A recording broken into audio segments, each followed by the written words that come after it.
আমি যখন একটা মেয়ের কাছে গেলাম ভোট চাইতে, মেয়েটা স্পিকার বলবো না বলবো না, বলবো কি বলবো খোকন ভাই বলছে মাননীয় সদস্য যাই বলেন সংসদীয় রীতিনীতি হ্যাঁ, মেনে সংসদের বলেন। বাইরে কথা বলছি না। কি বলবেন আমি তো আর একটাও জানি না, বলিনি। সংসদীয় রীতিনীতি মেনে বলেন। হ্যাঁ, একটাও বলিনি।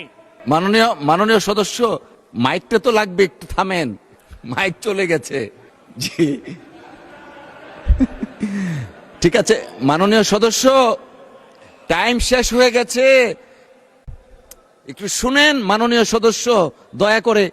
টাইম শেষ হয়ে গেছে, আপনাকে আরো 4 মিনিট সময় বাড়িয়ে দেওয়া হলো। মানুষের মরার পর আমরা জানি তোমার দিনকে তোমার রবকে এগুলো আল্লাহ জিজ্ঞাসা করে।